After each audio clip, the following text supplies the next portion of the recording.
Welcome. I'm Kinetic Symphony. I hunt down and report on mysterious and weird, true stories, from glitches to the paranormal. Case file number 730, written by Baker New, 6764, Melrose Place, in the future. So this happened in the 90s. I had thought that I saw an episode of the TV show Melrose Place, and everyone in my family and extended family was enthralled by it. So one night, as a teenager, I was watching late night TV. I remember that I clearly saw one of the characters that was killed off on the show, accident, head trauma, I can't remember exactly what, came back to life.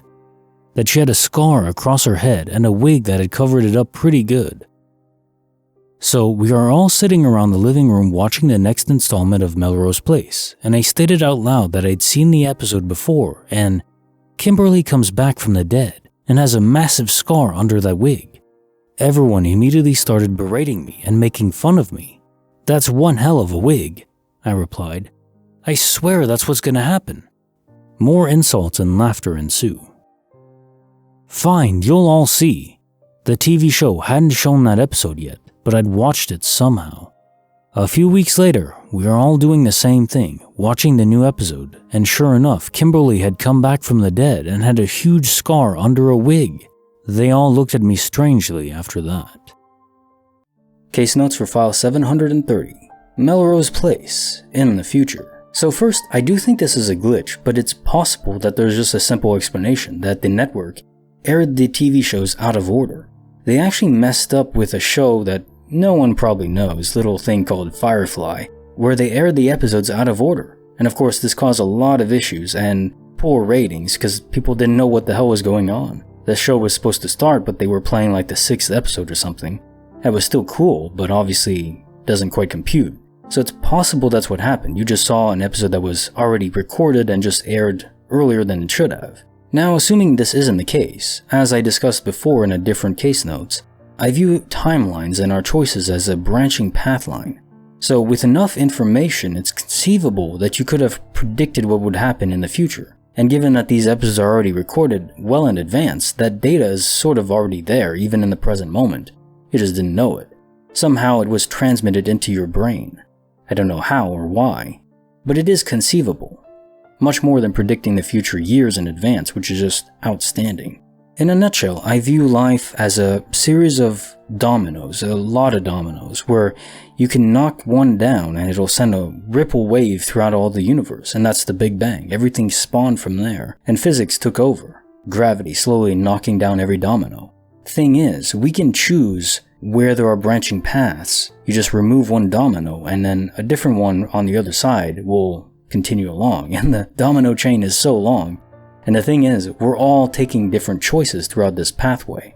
So this long series of dominoes can be altered by anyone.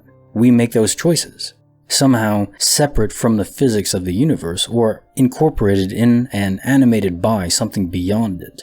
I don't know if that's God, I don't know if that's a server simulation, but something is above the universe that is allowing us to be above the physics, if that makes sense.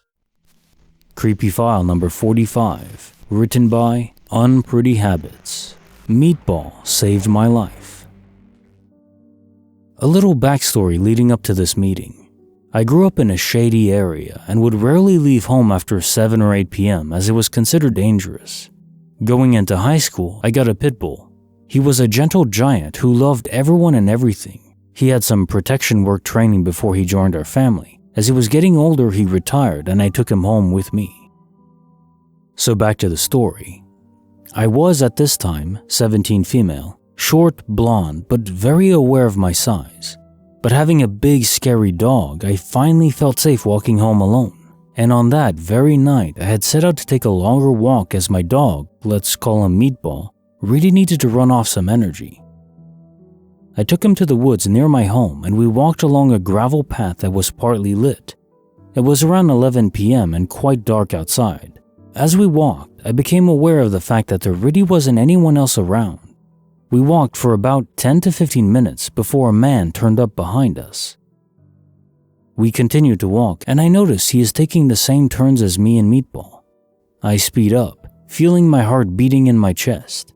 Meatball, who normally spent his time sniffing at the end of the leash, was now also very aware of the situation. He had slowed down and gotten so close to my leg with full focus on this man. I started turning at every turn I could, and the man followed. Even though we were now walking in circles, he started getting closer and closer to us, as I am now sure he is following us. I remember something my father once told us.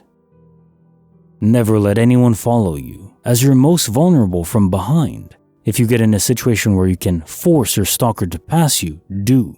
I stopped, grabbed onto Meatball's leash. I leaned back in the leash, acting as if I had to put my entire body weight in holding him back.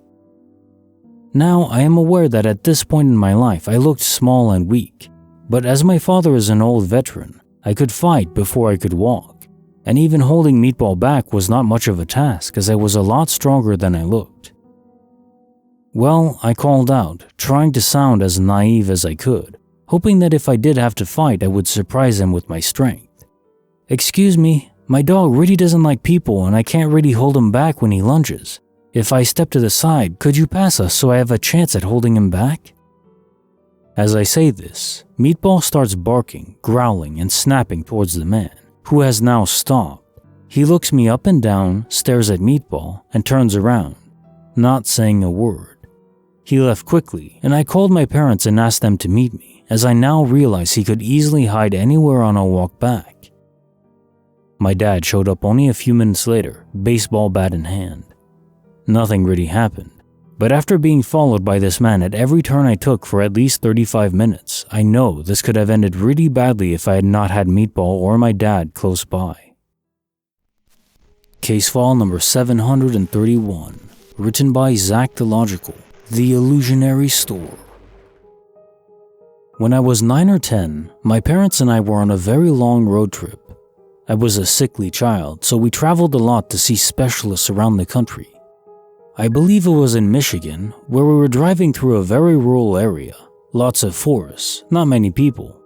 It didn't seem strange to me at the time, but looking back now, I realize how strange of a place it was for such a large store to be. It was a long way from a town in either direction. In a cramped clearing barely big enough to fit the store and parking lot, there was what looked like something like an Amish store on the side of the road. But it wasn't exactly that. It looked almost industrialized, like how a smaller Target or Walmart store would look if it were trying to be country. I don't remember exactly why we stopped there, but I know we didn't plan to beforehand. We walked inside and immediately my alarm bell started going off. I was young enough that I didn't really understand, but I remember telling my mom that I didn't like it there. We walked around for a bit, and I stopped my mom at an aisle full of country-style candy. That's when I noticed something specific that was wrong. Everyone else in the store looked incredibly vacant. They would stop to look at something on the wooden shelves for a few seconds, then move on one item at a time, almost robotic-like, and everyone was alone. No one interacted with anyone else, and it was very quiet. That's when I told my mom I wanted to leave, and I was very adamant about it. She was reluctant, but we met up with my dad, paid for our things, and left. My memory of this place is pretty vivid, but I remember absolutely nothing about the cashier or anyone else who worked there. I remember trying to explain why I felt so strongly once we were on the road again, but my parents were a little frustrated, and I was bad at explaining myself. A few months ago, I had a dream of a place like that, and the place was fresh on my mind again. When I saw my mom next, I brought it up to ask where it was, but she had no memory of the place. Even after I told her the whole story, she had no recollection of it ever happening. I asked my dad not too long after, and his reaction was the same. Even though we traveled a lot, we tend to remember the trips pretty well, so this was unusual. Any ideas why it was so eerie?